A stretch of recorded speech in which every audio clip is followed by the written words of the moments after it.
the right hand and on the left, which simply means that we're going to have to fight this moment in love. I'm telling you, I don't need you to, right now, for a week or two, we're going to have to deal with the slings and arrows. And that's what it means to be a large church in a city. We're going to have to deal with it, and it hurts. It hurts that we will get some stuff leveled at our feet that's just not true. But we're going to deal with it. But we're going to return it. Return with love and recognize. Because the other side of that is when somebody says something about you that doesn't fit you, just don't put it on. Are you with me? And then you have to, and then he goes on to talk about how we live. And this is where he does this, these opposites. He says in verse 8, by honor and dishonor. On one hand, we're honored, and on the other hand, we're dishonored. By evil report and by good report. Hey, good morning. Good morning. Welcome to Mornings with Marva, where authenticity lives and thrives to create a space of growth, healing, and joy. I am your host, Andrea Lawful Sanders, and each day we will cover the topics that are informative and engaging while learning from each other. Good morning to each and every one of you. It is Wednesday, June 25th, 2025. It is also Connie Greer's birthday. Good morning. Happy birthday, my darling. Happy birthday to you. Happy birthday to anyone who's celebrating this day. Good morning, East Coast 215. Y'all find me over here, huh? Sometimes it works over here on Instagram. Sometimes I have to go to my regular page, but they're allowing me now to record again on my business page. So happy birthday to Connie. It's hot. We don't even have to say how hot it is.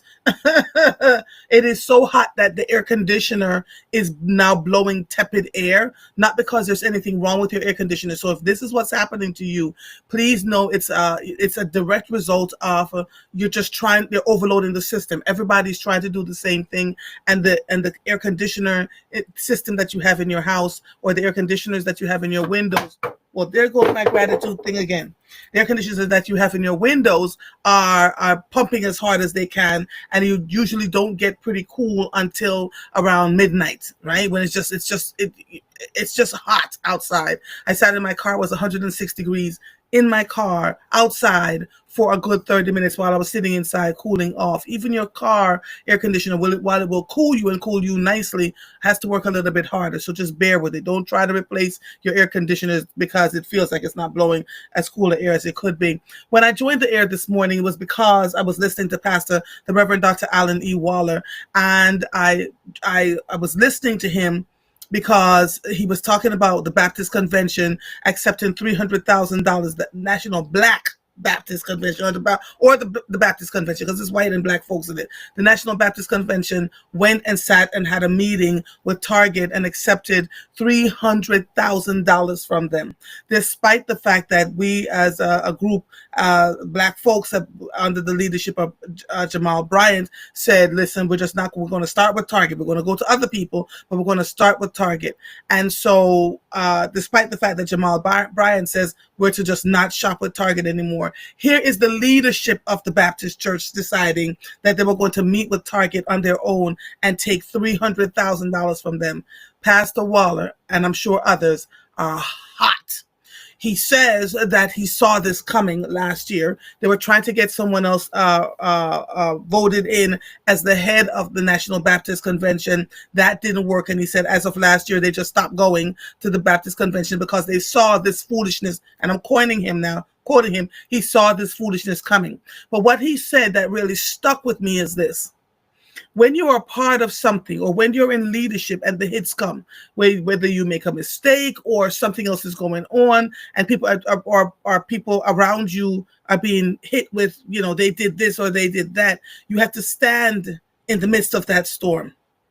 Right? And don't try to defend anything. Don't try to, to say it's not me, it wasn't me, it was them, blah, blah, blah, blah, blah. If you're a part of a church and you see that the church is under fire, then you stand stoically, he said, because you're always going to find a space where you're going to go through things. And when you're going through things, it's how you go through them. Ooh. I remember same Pastor Waller sitting with me last year, July. Actually, he called me and said, I need you to Pastor Waller thinks I'm crazy as hell. I need you to do something for me. And he wanted me to have a meeting. And I was like, why? Why should I have this meeting? He's like, Andrea, I understand how you feel. You're justified in how you feel. But I need you to have this meeting because it's larger than you and this person. It's really much bigger. The city is like really up in arms about this thing. And we need you to come together, you know. So I went and sat, practiced grace, even though I'm telling you, and then went back online and, you know, practiced grace again and told everybody to quell some of the anger that they were feeling because, you know, we're trying to work this thing through, blah, blah, blah, blah, blah.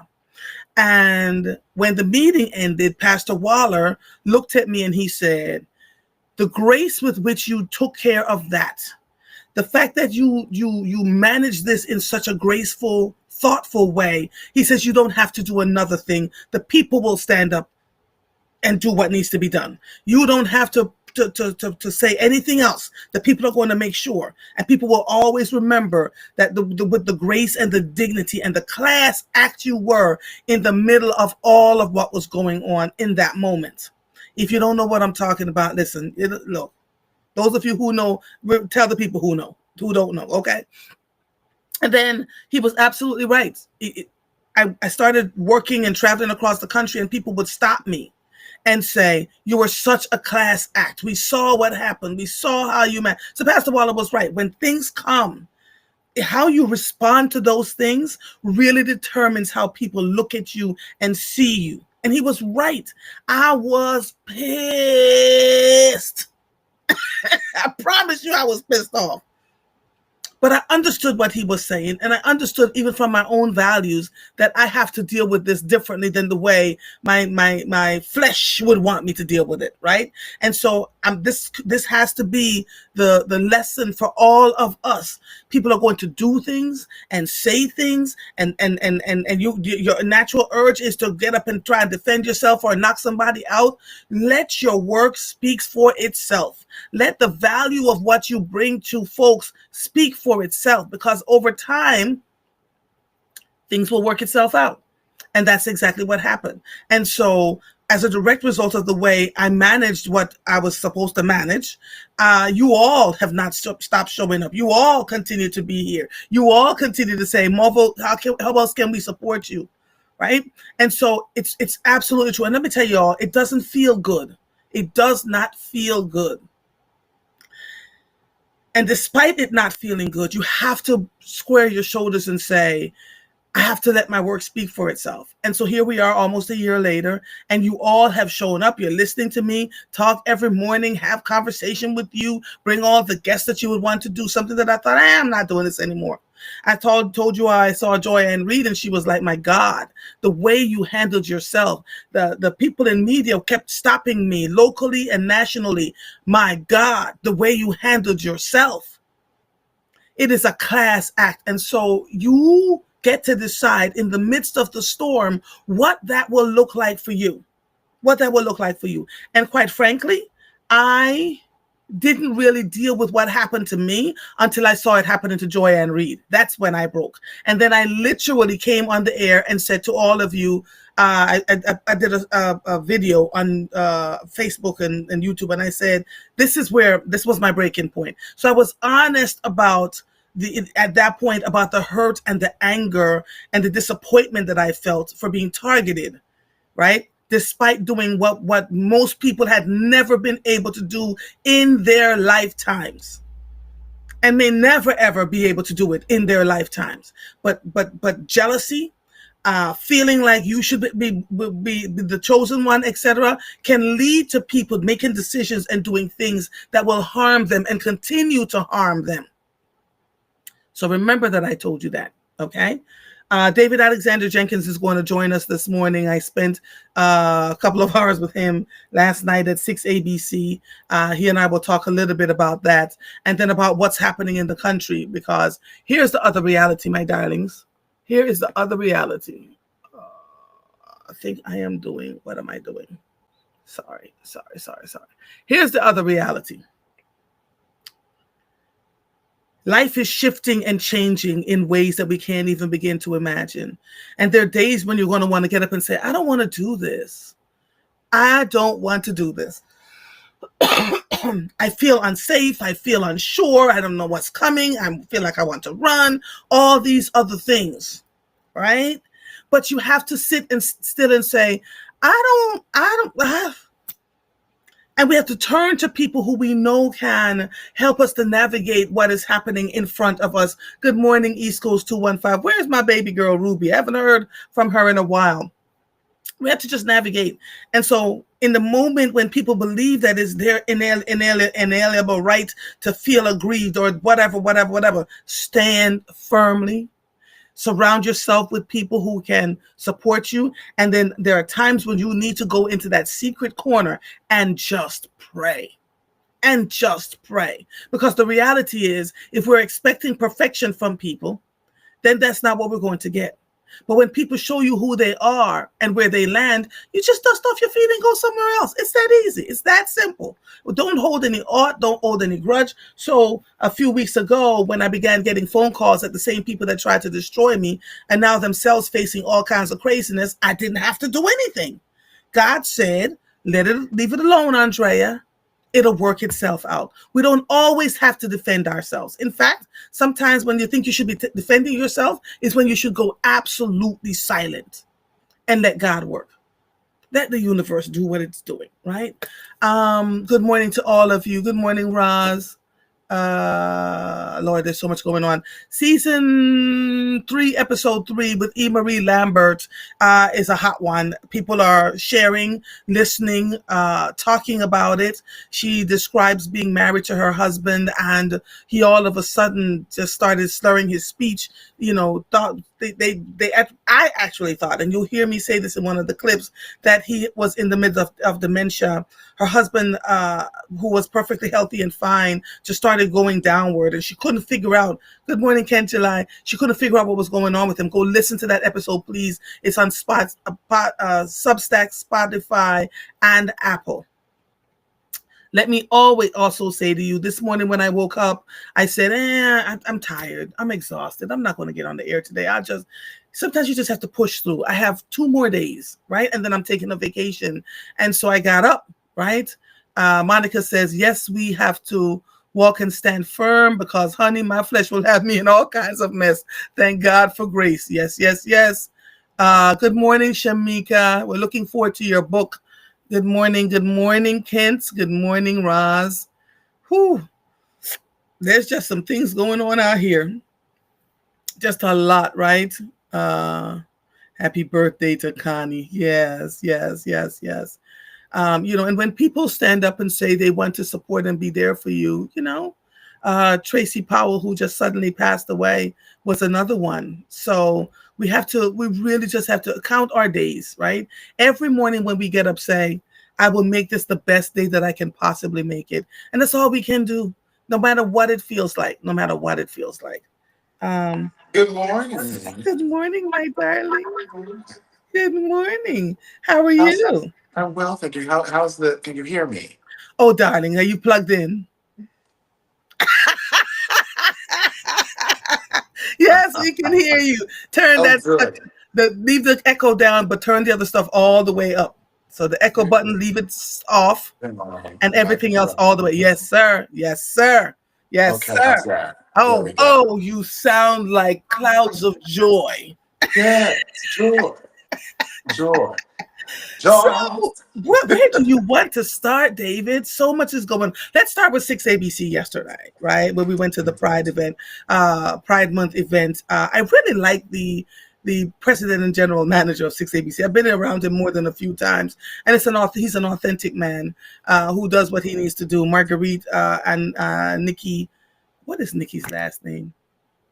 You know, Mar- um, it's it's funny because he sees the direction of where business needs to go in America, and he really holds on to why it's important that we are a diverse community in television, in America, in corporate entity, and how it's good for business. Right? He really leaned into why it's good for business for us to continue on the path of diversity and in celebration of all the marvelous parts that we all come to this world with. Yeah.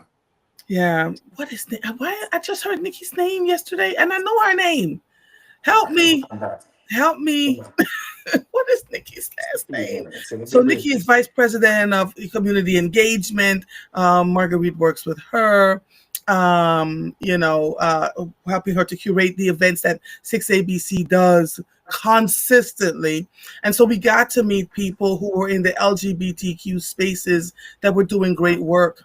One of them is Maureen Rush, who leads the Philadelphia Foundation, is head of the Philadelphia Foundation. And to hear her story about, and this happens to a lot of people who knows what their sexual orientation is, but they're afraid either through business, community, but most importantly, their families. Everybody that you ask say their families are the last one to accept them. That was the part that they were more concerned about, which was what took them so long to say, I am gay, I am same gender loving, etc., etc.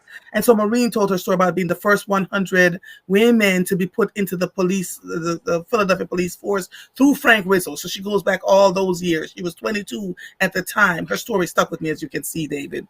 And and how they left her out there to die because they didn't believe women should be in the police force. And she went on to have a stellar career. Ty, I think the third one, Ty Terrell. Yes, Tyrell Brown. Tyrell.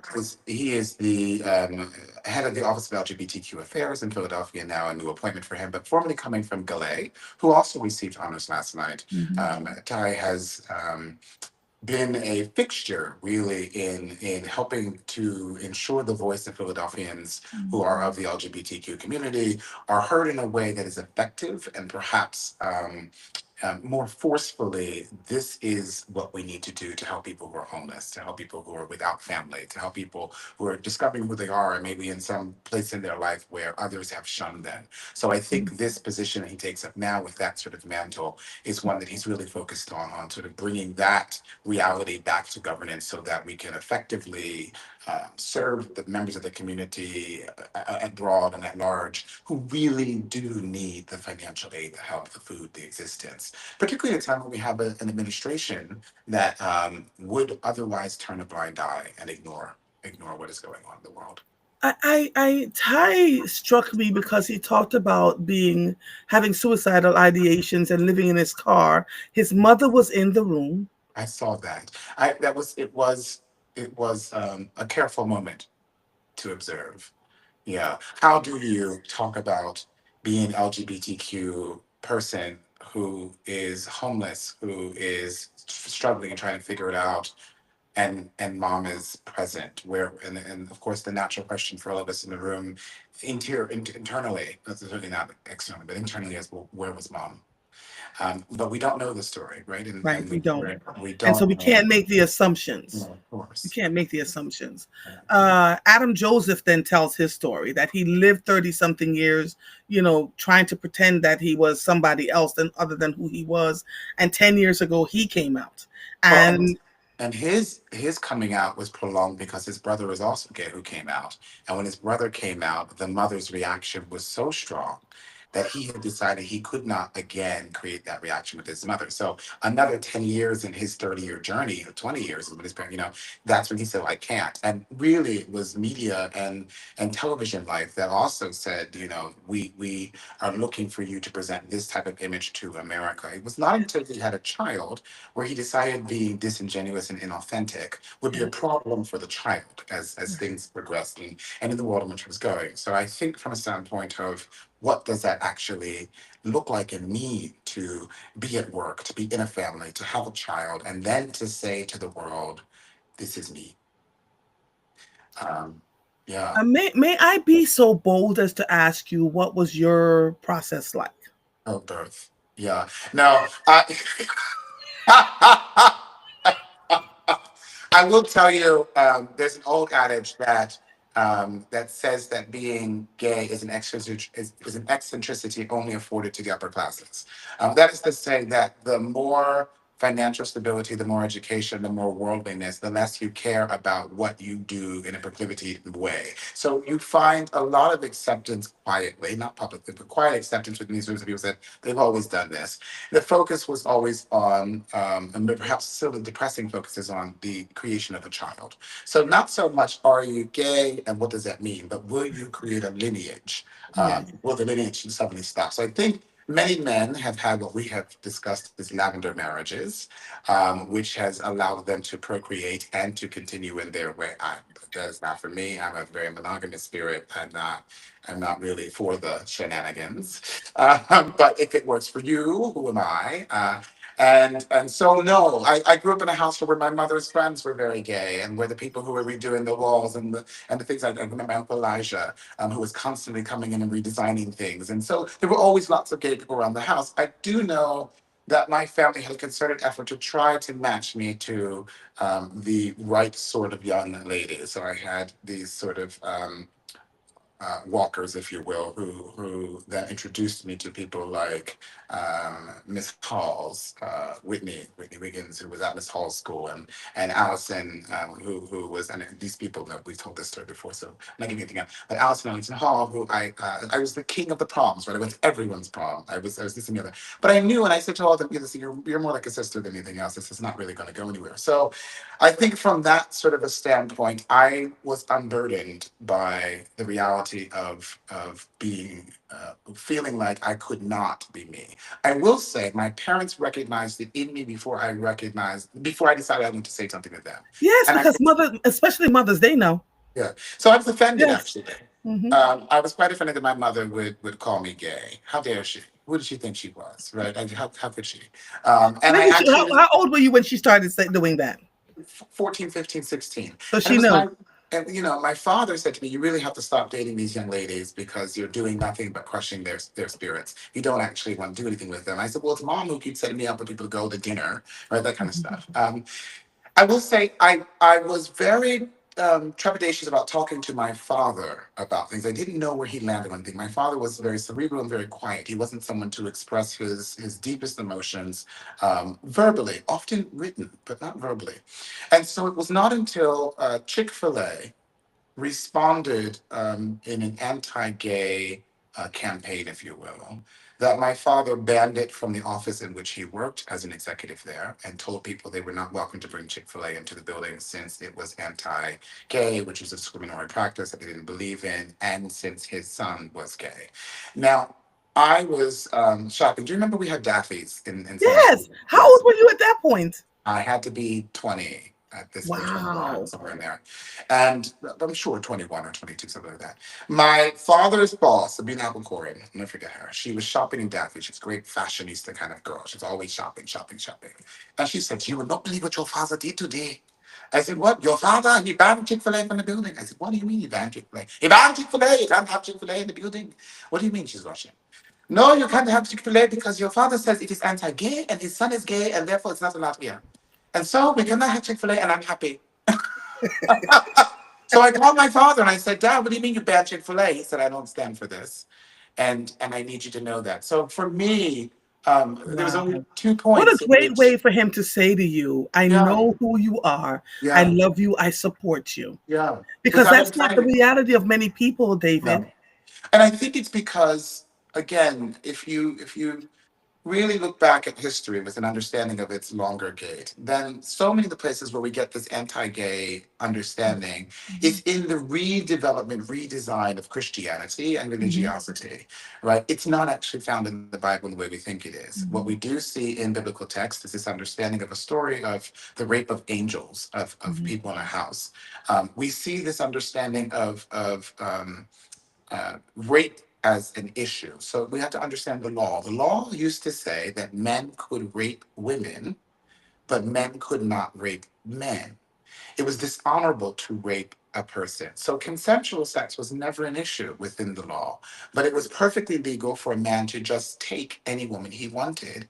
And the raping was to use the rear side of the woman. Fine. So in that understanding, that is where the understanding of when we look at Leviticus, when we look at these sorts of things, when we look at all this biblical scrolling, it's because we're trying to translate something without the context of what is in the Mhm. law. The legal action is not the same gender love and or the sexual Mhm. intercourse between two same gender people, as at the time the person who was in charge, right? The general of Rome was a gay man who had a public gay wedding who with a eunuch. And it was celebrated throughout all of Rome. So this was not illegal. This was not an idea. The issue was, could you rape a person of Mhm. your same standing if you're a man? And so we get back to this understanding of really women's development within society and how they're treated. But David, the thing that I think concerns me the most is that families are more concerned about what would people think about their child being same gender loving. Mhm. Well, and what will they think of me? Did I Right, do right, right, this? right. To raise a child that is same gender loving. Yeah. Or what would the church think of me Mhm. to yeah, I applaud your father. I applaud Mhm. your father. Because I've had many conversations with many people in many families who are like, the church is going to, one woman actually put her son out of her house because God made Adam and Eve. She did that quote, and the Bible says X, Y, and Z. And she deliberately put him out of the house and says, until he comes back home and says he is straight, Yeah. I don't care where he's living. I don't care what he's happening to him. I don't care what he's doing. Yeah. And I lit her from tip to sternum. I'm sure. Oh yeah. I said, how could you? You gave birth to him. Whether you agree or disagree, that is your child. You must always consistent. The Bible always consistently says love is the most word, the most used word in the Bible. We just tend to always want to believe, and of course, he never stopped being same gender loving. She put him in the armed forces. He never stopped being same gender loving. And guess what happened? He turned around and lit her up. He said, "You are my mother. You are my mother." And oftentimes mom seems to be more amenable than dad. Dad is the one where most people are absolutely afraid of, right? But I can tell you a story of a young man who father kept trying to put him into this girl and that girl and that girl. And so Mhm. finally he said, look, he called him and he says, "Are you gay?" And he says, "I am." And the father tells him that he's going to chop him up into 1,000 pieces, and that will have no gay child in his life, and blah blah blah blah blah. And then the boy blocked his father for 6 years. The father then reaches out to the mother and says, "I'm trying to reach our son. Mhm. Can you help me?" And I was like, "For what?" And the mother said, "Well, if you're going to do this, then I have to be there." I'm telling you, that father slobbered and cried, and I'm so sorry. And you're the only son I have, and I was just trying to figure it out. And what would happen? What would the people say about me? And blah blah It blah is blah blah blah curious. blah. It is curious. Often the people with the largest overreaction are the people who participate in behavior that they themselves don't like.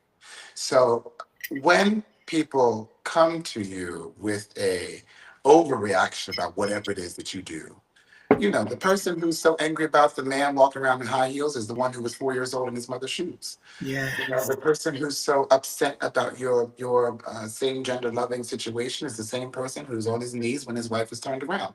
It's a very interesting sort of, or the one who has a weird attraction while he's at the gym and can't explain it, and it angers him because he doesn't know how to fix that or deal with that. Yes. But the people who are like, enjoy your life, that does not mean I don't care. They don't care. They don't care. Mm, So from a standpoint of why it's important for as a community for us to get over this as Black people is because the teaching that we were taught is false. It has no basis in actual history. And even mm, when we go back and read it, if we look at the homiletics, if we look at the Aramaic, if we look at the Greek scrolls, we mm, translate them. We have a very different understanding of those stories. And so we know that while we stand in these choir robes with three stripes to dignify how many doctorates we have in our Baptist churches, which were actually robes that were given to us in slavery so that we would not wear fair white linen, while we stand up there and preach these messages about anti this and anti that, we have to recognize the mockery that has come to us as a body that we would put into the world, and we have to reconcile that and come to a place where we understand that every individual who comes to this earth comes individually. And that all of those individuals come made by God. If we believe that we're made in the image of God, then God did not make you incorrectly. He made yeah. you as you are. Yeah. All right, we're gonna leave that alone. So that was a great event last night. Thank you, Nikki Hawkins. Thank you, Yes. Kiss ABC. Thank you, Marguerite, Hawkins, for the Hawkins, that's invitation. it. Listen, because honey, we got the invitation, and we like David. We've got to go and meet the people. This flew home a day early. We had a good time. We had a good time. So let's talk. Let's flip now to what's happening around the world. I've been watching BBC. I just stopped watching I stopped watching CNN. I mean, I stopped watching all of it. I stopped watching news here in this country and began watching the news outside of the country because they seem to have a more less opinionated view and they're giving the whole story, not just parts of it. Um, One of the things they said, and I was watching last night before I fell asleep, is that the bombing of Iran's nuclear site did minimal damage, that the things that were used to be nuclear weapons were already moved, and that while President Trump is demanded a ceasefire between Israel and Iran, it did not happen. So So, so BBC is showing pictures of Tel Aviv. My God, the destruction which we will not see here on news here. Um, I'd like to go back to how the government works when it comes to acts of war. People okay. believe that the president gets on the phone and says, "You stop this right now, or I'm going to blow you up," and then it just happens. Mhm. No. What happens in negotiation, and this has been talked about before, what happens in negotiation is the Joint Chiefs of Staff will come to the United States president in a Mhm. room and they will call Iran, for instance, in this instance, they'll say to Iran, we need you to have a ceasefire because it's not working. We have to, as a ally of Israel, create some sort of counterbalance, countermeasure. And so we'd like to know where we should countermeasure. And so Iran will say to them, well, we've moved our weapons from here to here. There's a small base. If you send a missile there and direct that missile there, that'll be an explosion. We'll go along with the total line that you created for that. And then there will be a calculated move to bomb that specific area. And it will be announced for posturing for the people of whatever country that such and such a bomb has happened and that such a thing has gone off. Those calculated moves are well known. This is not something where we send the bomb and no one and everyone is surprised. You move people. That's why sirens go off before bombs go off, right? You have this silo of it's time to move. Between Iran and Israel, that sort of conversation is often not happening, right? So this posturing that the United States is taking to speak to a ceasefire or to say we have to retaliate and respond is based upon the art and game of war, not based upon the actual way in which we think of it from this missile going, missile going. That said, a lot of what was published and said by the President of the United States is false. But it has been false from every president who's ever told you what the war plans look like when they did them. We don't have that information specifically on purpose. It is very rare. And when operations are carried out in secret, they're carried out in secret and they are finished, completed before we ever hear anything about them. And much of them is not known. So when we look at things like America bombing Iran, that is a posturing, as in America, who has attached itself to Israel as a protectorate, to have to respond. And so you respond to something which is going to be ineffective, right? You hit the desert sand somewhere where it doesn't matter. You go to a base where you've already moved the weapons, you do minimal damage, and so what? It's not big, but it has sent a message that we did respond. The de-escalation is supposed to happen at that point to say, yes, we've had to make this response. Should we have to make a response in the future, it could be larger, could be inflated. It is my belief that Donald Trump, in his spirit, actually wants us to have a response. It is the only clear path to a third presidency, to a third term, is to be in active war at the time. But that means he has to be measured about that because if he moves too quickly, we'll be in war and out of war before the elections will come up to have a third term. So he's going to have to play this game long to get us into war by the time we get there. But I want us to all be aware that this has nothing to do with a scourge between these two countries, but rather it was America who went to Israel in the first place to give Israel the permission to send the missiles, right? Israel doesn't just act alone without this and the other and no support. Its greatest support could be the United States of America. Europe has said we're not supporting you. And so what shook Israel slightly was when Donald Trump went to Qatar and had the conversations with the Qataris, who are known to be avid supporters of the Iranians. We have to also remember history, right? If we look at our history and we look at this geohistory, it is America which had its fingerprint on the removal of the Shah of Iran. And that was because Iran was an extraordinarily wealthy country doing very well outside the confines of democracy as an absolute monarchy, and which was had mineral rich, which history rich, people rich, was doing extraordinarily well until they could remove the Shah from power. And there has been mayhem and confusion ever since, which has allowed the United States of America to really enrich itself from its spoils. So I want us to be very clear about where Iran is and why they are in this particular situation in the first place since the 1970s, and what has happened with geopolitics from there that has allowed now the Iranians to say, no, no, no, no. I will tell you this. This is a group of people, the Iranians, the Persians, have been around much longer than almost anybody else that we know. And they have played this game for a long time. And they are not people that you just simply want to mess with and think there's not going to be a response. The Persians will respond and respond adequately and quickly to all threats that are made to them. And so I think that we should never miscalculate the strength, the inertia, and the will of the Persian people to respond immediately. What you just described, the average American citizen Doesn't know. doesn't know. And we have been working diligently to get people to know the history by Googling, by doing your research, by asking the questions before Google completely, I open AI completely takes over and you get what they tell you versus what is real history, It's right? already happening. It's already happening. We see that happening. Um, we are not going to discuss how people can protect. I'm done. I'm done having that discussion.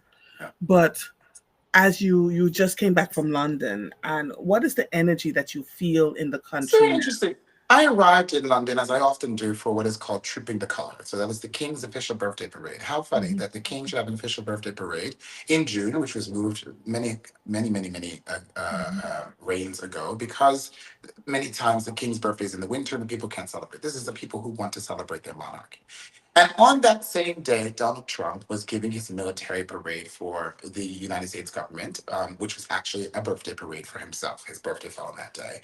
And the juxtaposition of the two screens that I sat before, one which was Donald Trump trying to figure out, how to make America great again in his lack of people present, and one was the screen of the king where I was standing, watching the hundreds of thousands of people in the street waving British flags, having barbecues and picnics, singing God Save the King, mhm, screaming with exuberance about their excitement to the monarchy. There was a very small, and when I say small, I mean we counted 25 people who were anti-monarchist, who were sort of waving a small flag that had a banner over on another side. The rest of the crowd was not only pro-monarchy, but angry at the anti-monarchist mhm, and comparing them to Trump in America. So I mhm, put up a post that said, "We'll be back, and you'll see. You remember you belong to me." I think because this understanding of brutality. It's interesting. King Charles was in Canada giving his speech from the throne. And that is significant because it is a time in which we watch the monarch of England protect another country for which he is the monarch, which is mhm, Canada. And mhm, we need to remember that. But the British people there were three protests while I was in London, all against Donald Trump and his actions, and all trying to thwart the idea of World War III. mhm, And the sentiment in Europe and in Great Britain is severely anti-Trumpist. mhm, And when they ask you questions about how you feel about government, if you lean towards the Trump way, you find hell and fury out of the mouths of the mhm. British. Wow. That was even true at Royal Ascot, which is a group of nobility and royals and other sorts of Mhm. people who often we associate with being more conservative in their leaning politics. But this understanding of war, where they have a memory of what that means, where they know what's happening with the economies Yes. of the world, is not acceptable to them. Yeah. The There are people in this country, many Caribbean folks are right leaning, many pastors are right leaning. And what I'm hearing them say is, I can't do this. Not Yeah, as long as this person is, in government.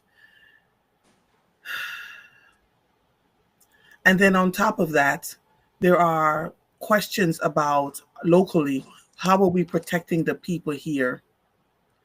What are we telling the people? I see Keisha Hudson Brooks, chief defender of the Defenders Association, making posts about the fact that ICE is at the 1301 Filbert Avenue, 1301 Filbert Street, where people are going in for criminal cases, etc., and they're snatching anyone who might be considered, not an immigrant, not here legally, but in the justice system.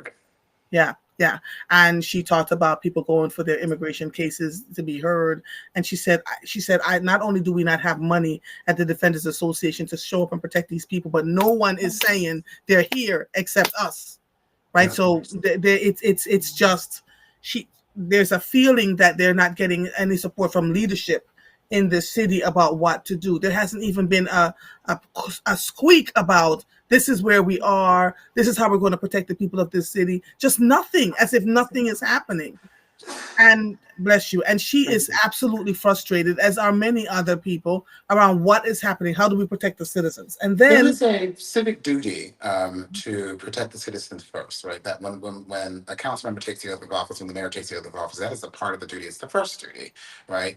And if we were in the world of medical field, it's the idea of do no harm, right? And so if we were to understand that civic duty even better, we would understand that there must be a time in which you tell the citizens of Philadelphia, in times of war, in times of strife, in times of confusion, here is the emergency plan. No, we are not at a place today where you need to enact this plan, where you need to feel fearful, where you need to run to the stores and make a run on it. We're not there. But I want you to have this pamphlet because we could be there in the next year or two, you say. It could be tomorrow.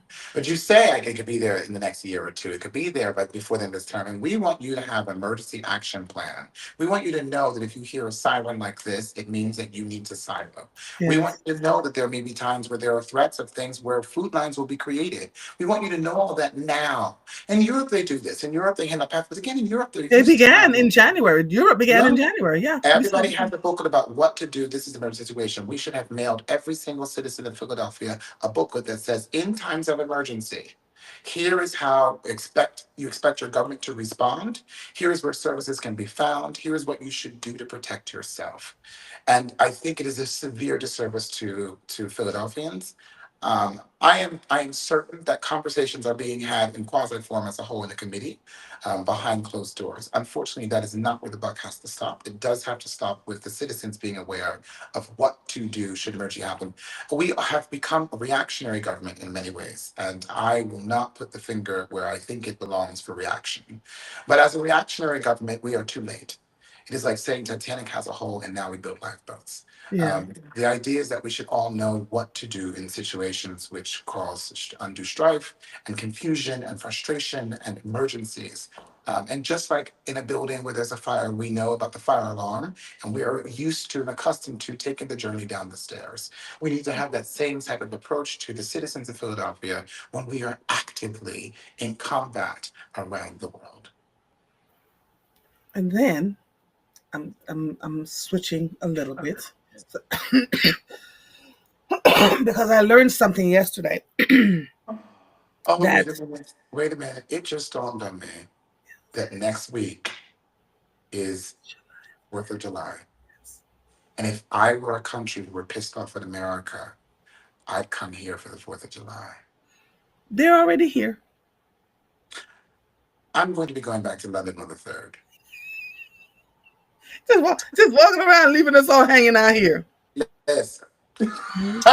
So yesterday I was having a conversation with someone who said that the Latinos are sitting out just waiting for ICE to come and pick them up because they're so tired of being afraid of what's going on.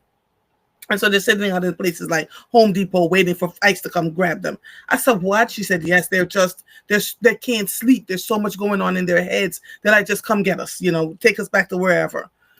And she says ICE doesn't come because ICE can't be everywhere. And so we began talking about what's happening. She said there's a whole group of Brazilians that bring other Brazilians here, make them pay. They have to pay them. They owe them $20,000 to $30,000 for bringing them here, make them clean people's houses, And so they clean people's houses for 3 hours, and they only get paid $40 for the house, because whatever else they get paid goes to the people who they owe the money for the 20 or 30,000 that they owe, and that they're working in slave-like conditions. So they're cleaning 6, 7, 8, 9 houses a day, which means they're really not cleaning the houses, right? So they're in there kind of dusting, da da da. And I said, that's a form of slave labor. She said, yeah, and it's happening, and it's been happening. So all of a sudden we see these people from Latin America who tells you, we'll clean your house for $100. We'll clean your house for $150. These folks are literally getting paid $30 to $40 per house after sitting there cleaning your house. And it's causing now a little bit of a disruption, because people are feeling like they don't have a voice, but the people whose homes they're cleaning are going, but my house is not clean, right? So there's a couple of things at play here. You literally must pay what it costs to clean your house. The going rate is $50 an hour. So if you know somebody's going to be in your house for 4 hours, you pay them the $200 for the 4 hours, right? If you want somebody to clean your house for $15 and $45 and $100, when you know it will take 6, 7, 8 hours to clean your house, that just doesn't make any sense. And so we, as a people who are looking for the least cost to clean your house, while people are cleaning it under slave wages, how do we navigate through all of that? And this is happening right under our nostrils. There's a lot of slavery in America. It's never stopped in many ways. There was a time when I was younger, and I remember some of the women in the community of suburbia talking about South of the Border Day, which is when they would swap out their house staff for new house staff, right? Um, there's a lot of that that has persisted in America, and there is an entire division of the U.S. government which is focused on trafficking of slaved individuals, right? So. I don't want us to be confused and think that this is new. It's not new. Right. It is just as deeply troubling as it has always been. But the fact that it's continuing to happen, And I think and we participate in it. in this regime, I don't think it will stop. I do want us to circle back to next week is 4th of July. Um, I was present for a conversation about the National Park Service where they were doing an extraordinary amount of work to create the city ready for the 4th of July. That has snuck up on me. But just like the attention in New York to the World Trade Center, I think we need to understand that we are the epicenter of America in Philadelphia, that we are the place of the birth of this democracy and of these things. And I think that we should be on high alert, Yeah. the city. And I wonder if it isn't the time that we say to ourselves, we need to not be in that celebration this year. That said, I would be back in London, as I have decided on the air right now with you. I would be booking my ticket when I hang up the phone. Um, I don't want us to live in a place of fear constantly, but I do think there are times which certain conditions speak to where we are in the world and where we sit in where we are geographically in that. And there are countries around the world that we like to frequent as U.S. citizens that are squirting water guns and telling us we don't belong there, pushing us out, not being hostile to us. And the U.S. government is telling us to be very mindful about our travel this summer. Folks say we don't care. We don't care. But when we are caught up in something where we find ourselves detained, we want the U.S. government to come and get us. Should we just not care and just continue to live our lives and just go and hope for the best? I think the inertia of a lack of care is stunning, but also in the DNA of Americans, right? I mean, this is a group of people who didn't care enough that they were put out of the countries they were from and were brought here. Who didn't care enough about the people who they were living here. They murdered them and set up their own establishment. Didn't care enough about other people's lives that they created slaves out of. They didn't care enough, right, to about civil liberties for other people that they would inflict pain upon themselves, right, in order that you might. So the universal health care we know doesn't exist because it might also go to black people, so white people cut it off. And so you'd rather die than to see the advancement of another people because there is a lack of care.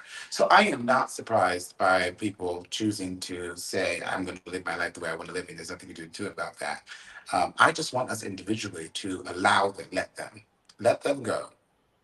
I'm reminded of COVID when the response of so many people was that we had to save all the individual Americans. There was this great left response to give everyone vaccines and this, that, and the other. But I am reminded today that when election time came, many of the people who voted for Donald Trump were anti-vaxxers. Mhm. And had we allowed them to live their lives the way they wanted to, they would not have been here to vote. Mhm. And so I say, let them drown, let them take make America great again, let them make the ocean great again. Great. And let them do what they're doing and stop getting in the way and saving people. Sometimes we get in the way to save people to our peril. Mhm. Allow them to go away on their own by their own decision. Mhm. Don't take the vaccine. Don't put on a mask. Disappear from the earth. Great, next person. Mhm. Right Mhm. now, we can move forward, but we interfere with the work of God. I'm not saying the work of God is to remove people from the earth, but He removes people every Let day. them, right? Let Let them. them. Alexandra says, us as Black Americans or non melanated Americans aren't welcome. So, Alexandra, here's the thing, it depends on where you go. And not everybody cares that you're Black and didn't participate in this. You are American.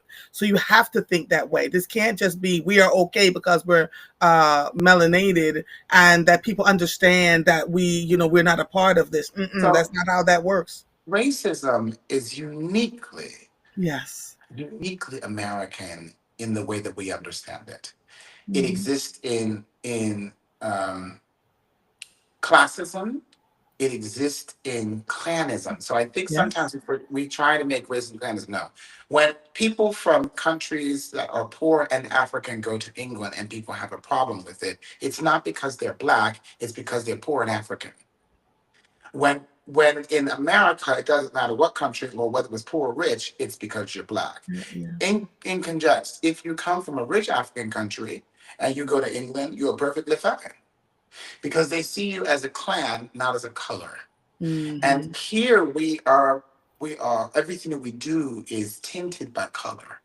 And so we walk around the earth thinking, well, it's because I'm a Black, but nobody else thinks that way.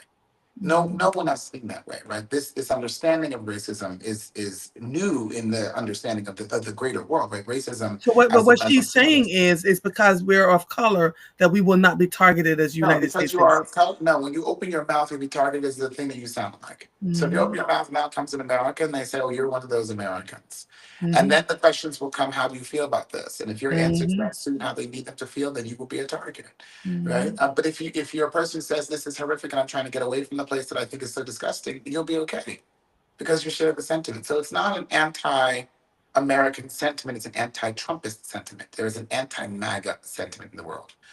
People are surprised that America would allow this to happen to it. And there is and I will tell you, I ran into 30, 40, 50 people who asked us why we didn't, as a government, take him out. And that was stunning to me because we don't think in terms of that way. We don't say to ourselves, we can remove the person who's there. But they said, don't you understand? Had Here Germany, in America, we have processes. There's impeachment. There's this. all There's this. that. And they're saying in Germany, they should have shot Hitler. Wow. We don't understand why you still allow Trump to stand. He is a convicted criminal. He is a this, that, and the other. He is embezzled. He's whatever. Look at the rap sheet. You've all can do But the he has work. the support of the people. I don't know that he does. And I think it's interesting for us to go back and look again at the statements he made. I do not need your vote. I already have them the night before the election. We listened to Elon Musk say if they ever found out what I did to secure this election, they would put both you and I in In jail. jail. Right? We saw Baby Musk stand up and say, get out of that desk. You do not belong at that desk. You're not the president. Get out. Shut up. Right. And when we have all those things together, when Maxine Waters go to the House to understand what these things are, why do we have so many ballots that down the ballot people voted Democrat? At the very top of the ballot is Donald Trump's name. What happens in the system? And people in Europe were shocked that we still vote. Why would you vote with electronics? They said. No, we take a pencil to a paper and we record individual each paper. We get a print of the paper that we did as we do it. You should never trust an electronic system. How dumb is America that we would put our paper up and oh, it went into a machine and so it's fine. Who owns the machine? That's who Yeah. decides the election. Yeah. So I think when it comes to did the American people make this choice? I don't know that it did. Are we stuck with the choice? Maybe not. And maybe there's something in the European understanding of stuck or unstuck about what they have said we should be empowered to do. Now, I am too pretty for jail.